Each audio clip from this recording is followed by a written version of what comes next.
네, 2023년 10월 5일 이정훈입니다. 어제 제가 윤석열 대통령이 안보 독트린을 발표했다. 유엔사 유지하고 종전선언에는 반대하고 9.19 군사합의에도 반대한다. 이런 보도를 해드렸는데 미국에서도 의미 있는 주장이 나왔습니다. 빅터 차. 저랑 비슷한 나이 또래입니다. 이 친구는 미국에서 대학을 나왔고 미국 사람이죠. 한국 이름은 빅터 차유덕. 이 빅터 차가 북한의 핵시설에 대한 선제 타격을 반대했던 사람입니다. 그런데 이번에 미국 상원 외교위원회, 동아시아 태평양 소위원회가 개최한 청문회, 북한 문제를 어떻게 다룰 것이냐, 여기에 출석해서 선제 타격을 하자라는 쪽으로 180도 돌아섰습니다. 빅터 차는 상당히 유의해서 봐야 됩니다. 미국에서 안보 문제를 결정하는 게 미 대통령 직속의 NSC인데 거기에서 동북아시아, 아시아 담당, 한국 담당하는 국장을 했었죠.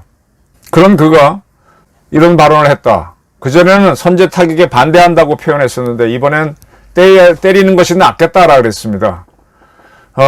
그를 포함한 다른 이 북한 핵 전문가들, 민간인 학자들이 청문회에서 의견을 밝혔는데 한국에게, 대한민국에게 북한 핵 해결할 수 있는 수단을 주자. 핵무기를 주자는 얘기는 아닙니다. 북한의 핵을 제거할 수 있는 수단을 주자라는 그런 이야기가 나왔습니다. 이것을 보면서 저는 윤석열 대통령의 안보 외교가 상당히 성과를 거두고 있다. 우크라이나에 대해서 적극적으로 돕겠다. 자유민주주의를 지키겠다라는 교과서적인 자유민주주의 이론을 밝혔고, 그리고 그걸 구체적으로 워싱턴에 가서 아메리칸 파이 부리면서 워싱턴 선언을 했고, 그 다음에 기시다 일본 총리하고 역시 미국에 가서 캠프 데이비드 성명을 발표하면서 한미일 공조를 확실하게 하니까 북한 핵을 해결할 수 있는, 이번에 그 향군 기념식에서 윤 대통령이 유엔에서 대북 제재를 안보리에서 결의했는데 그 결의사항을 제대로 이행을 안 한다. 한국이 앞장서서 하겠다 그랬는데 그런 것과 궤를 같이 하는 이런 전문가들의 의견이 나왔습니다. 조금 설명을 해드리겠습니다. 미국 시간으로 10월 4일이죠. 미국 상원 외교위원회 동아시아 태평양 소위원회입니다. 미국에서는요, 미국이란 나라는 연방국가잖아요. 그래서 미국 국민들이 주권자가 돼서 뽑은 거는 하원입니다. 근데 미국이 50개 나라의 연합체잖아요. 유엔같이. 그 50개 스테이트에서 2명씩 뽑아갖고 100명으로 만들어진 게 상원이에요. 그래서 상원은 미국의 외교 안보 정책을 결정하면 그걸 대통령이 수행을 하는데 그 범위 내에서 수행을 하는 겁니다. 그래서 미국은 전쟁을 할 것이냐 말 것이냐도 미국 상원에서 결정합니다. 이 상원이 외교 안보 문제를 주로 다루죠. 민생 문제는 하원이지만 이 외교위원회, 그중에서 동아시아 태평양을 다룬 소위원회가 한반도 안보를 주제로 청문회를 가졌습니다. 크리스 벤 홀런 소위원장이 주재를 했고요. 여기에 빅터 차, 그 다음에 빅터 차는 현재 미국 CSIS 아시아 담당 부소장 하고 있고, 스콧 스나이더 미 외교협회 한국 담당 선임연구원, 제니 타운 스팀슨 센터 선임연구원이 참석했습니다. 빅터 차를 조금 더 설명드릴게요. 61년생입니다. 미국의 조지타운 대학교 정치학과 교수, 조지타운. 좋죠. 조지 워싱턴, 조지타운. 이 조지가 들어가는 대학은 워싱턴에 있습니다. 그래서 미국 국제정치를 움직일 수 있으려면 하버드, 예일도 좋지만 거기 하버드, 예일은 법대가 센 데고, 워싱턴에 있는 두 대학에서 있어야 국제 문제를 하기 좋죠. 한국식 이름은 차유덕. 이분의 아버지는 차문영 선생입니다. 차문영 선생이 어떤 사람인가 하면요, 32년생 전남 강진 출생이고요.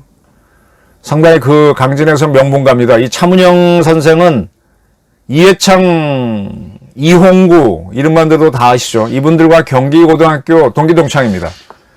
그리고 그 시절에 32년생이니까 42년쯤에 52년쯤 6.25 전쟁 중에 이제 고등학교를 마치고 뭐 거의 이변이 없는 한 서울대학 가는 건데, 이분은 그때 한국의 대학을 가지 않고 미국으로 가서 컬럼비아 대학 갔습니다. 54년도에 컬럼비아 대학. 하버드, 예일, 프린스턴, 컬럼비아, 프린스턴 뭐 이런 것들이, 브라운 이런 것들이 이제 아이비리그인데 54년도에 컬럼비아 갔으면 엘리트 중에 엘리트죠. 어머니는 임순영 씨인데 줄리어드 음대에서 하프를 전공했습니다. 굉장히 좋은 집안에서 54년도에 아버지가 미국 갔으니 미국 태생이죠. 빅터 차. 그리고 빅터 차는 우리나라에서 농림부 장관 지낸 김식 씨는 역시 강진 출생인데 육사 나와가지고 11대 12대 국회의원 지냈습니다. 김식 장관이 아마 전두환 때인가 그때 국회의원 했을 겁니다. 네, 오래된 분이라서 좀 아사미사한데 굉장히 전남 강진에서 명분과 두 집안이 결혼을 했습니다. 그래서 빅터 차가 61년 미국에서 나서 이제 쭉 그 역시 아버지를 따라서 컬럼비아 대학에서 박사 받았고 옥스퍼드에서 석사를 받았죠.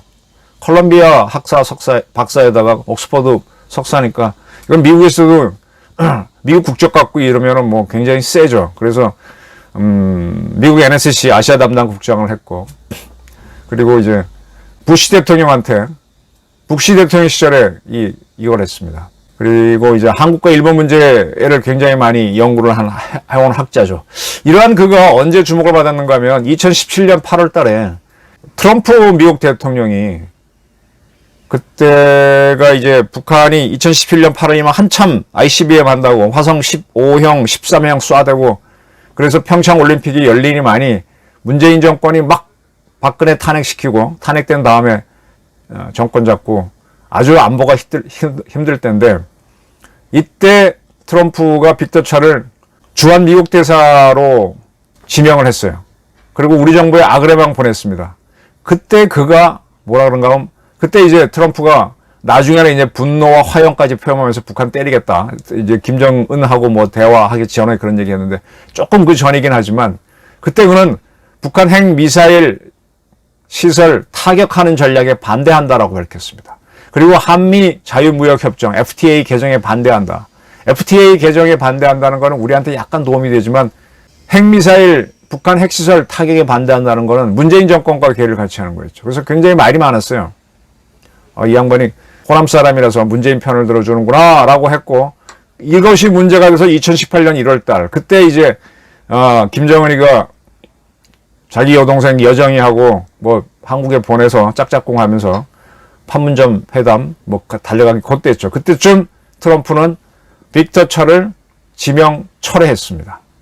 이런 적이 있습니다. 이런 그가 이번에 미국 상원 아태 소위원회 청문회에 나가서 완전히 뭐 보도이기 때문에 180도 확인하기, 제가 뭐 전화 걸어서 물어본 건 아니기 때문에 100%라고 단정은 못 짓겠지만 기자들이 이 정도 쓸 때쯤에는 상당한 거죠.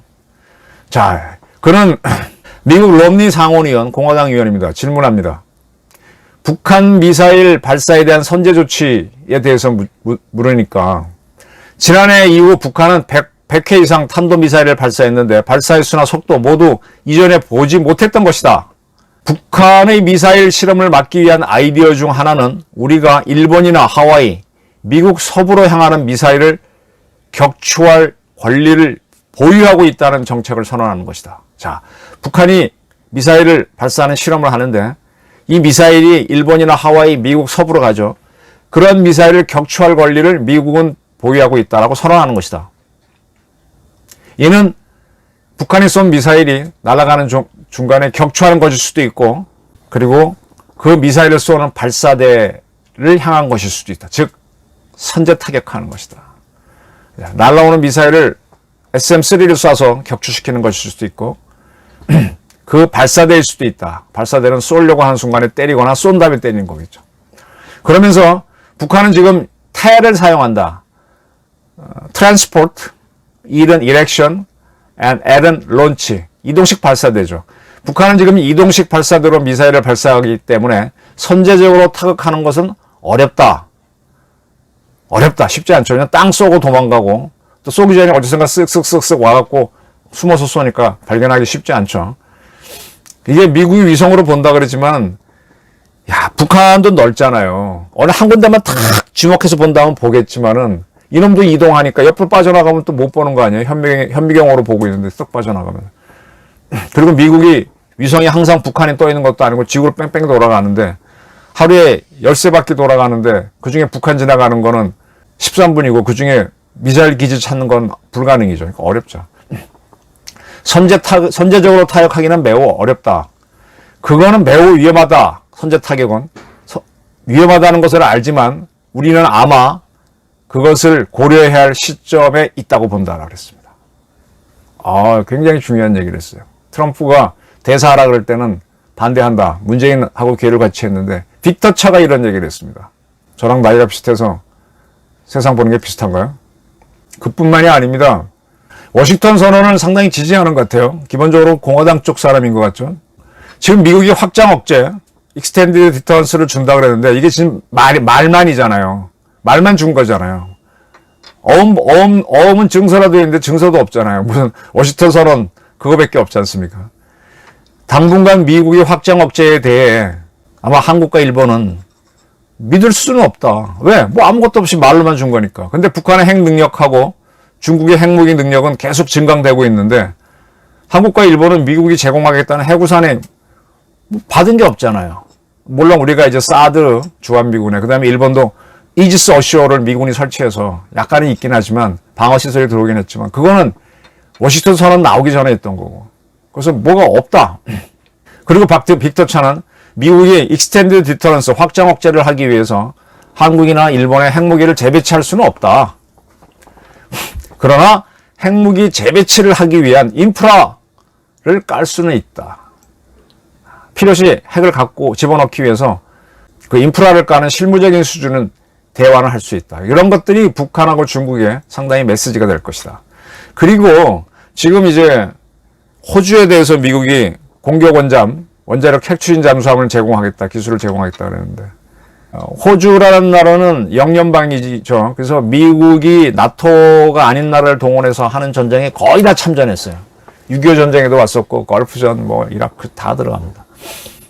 그러니까 이제 미국이 공격 원잠을 제공하겠다 그러죠. 빅터 차가 상당히 의미 있게 보는 것 같아요. 저는 지금 그걸 토대로 우리도 공격 원잠을 우리 스스로 만들 테니까 기회를 받아와라 라고 윤 정부한테 요구하는데 빅터 차는 이 호주가 공급받게 되는 공격 원잠이 정비를 해야 되잖아요. 정비하기 위해서 미국의 커네티컷은 저기 미국 태평양 쪽에 또 아니고 대서양 쪽이잖아요. 파나마 운하 지나서 가야 되는데 그까지 갈 필요 없다. 한국에서 받게 해라. 일본은 좀 불편하죠. 일본은 전쟁을 일으켰다가 패전한 국가이기 때문에 그들 스스로가 비핵 3원칙에 의해서 미국 핵전력을 제외한 다른 나라 핵전력은 들어오지 못하게 하고 있습니다. 근데 한국은 그렇지 않죠. 한국에는 핵 인증받을 수 있는 세계 최고의 항구가 있으며 또 기술도 있으니까 거기서 정비하면 된다. 네, 우선 두산 에너빌리티도 있고 등등. 그리고 이제 북한과 러시아가 정상회담 했는데 러시아가 북한에 핵연료를 제공할 수 있다. 북한에 원자로 지금 돌아가지 못하는데 그런 제공할 수 있으니까 거기에 대한 대응도 해야 된다. 이런 의견들을 밝혔습니다. 스콧 스나이더 연구원, 이분도 꽤 유명한 사람인데 그럼 뭐라는가 하면은 미국은 한국에서 북한이 핵을 사용할 경우에 대비해서 북한이 핵을 사용하거나 할 때 그걸 봉쇄하는 훈련을 한국 부대랑 해야 된다. 자, 지금까지는 미국이 이래요. 우리 을지 훈련 같은 걸 통해서 미국에서 특수전 부대들이 와가지고 북한의 핵시설을 제압하는 훈련은 미군들이 해버리고 북한의 화학무기 제거하는 훈련은 한국의 국군 화방사를 중심으로 합니다. 근데 미국의 전문 부대가 와서 북한의 핵시설을 점령하는 훈련을 하는데 만약에 북한이 급박하게 사용한다 그러면 우리는 연습을 안 해봤으니까 어떻게 하는지 모르고 당황하죠. 그래서 미국의 전문 부대를 기다리게 하지 말고 한국 스스로가 부대를 동원해 할 수 있도록 훈련을 시키고 그에 대한 정보를 주라!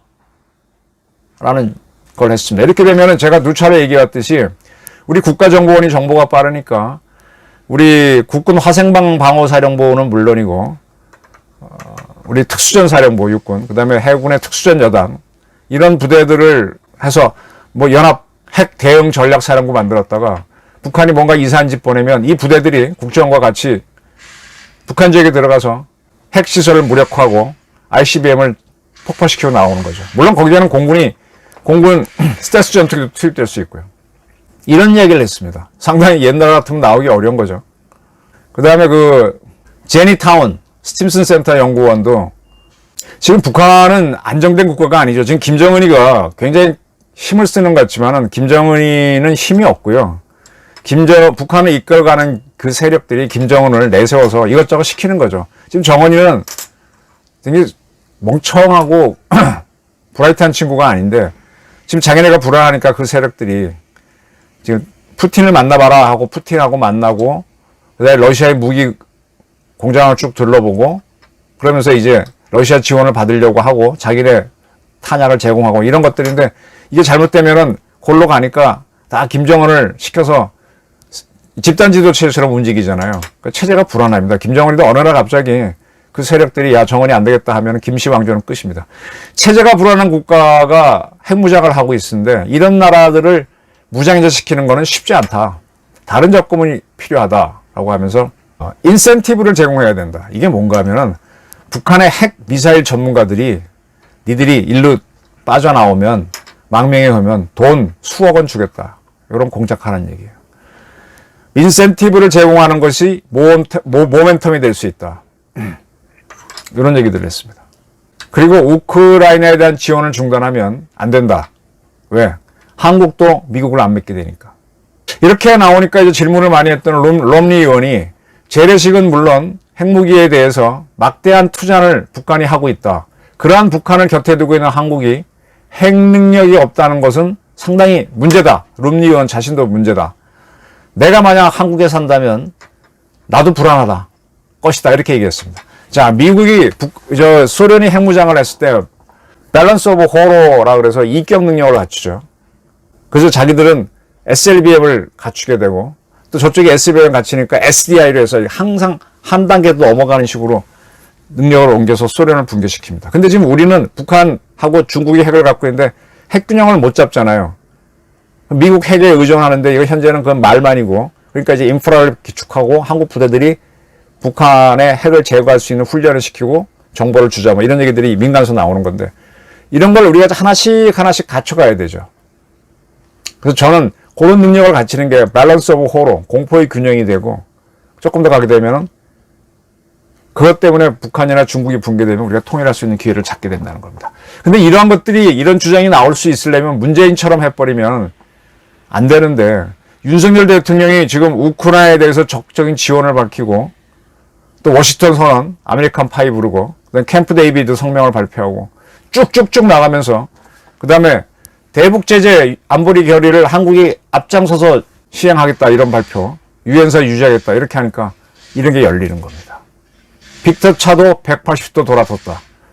그들은 한국에 북한 핵 해결할 수 있는 수단을 주자 이런 주장을 하고 있습니다. 남북관계가 흥미롭게 변화할 것이다 이런 예측을 하면서 방송 마치겠습니다. 감사합니다.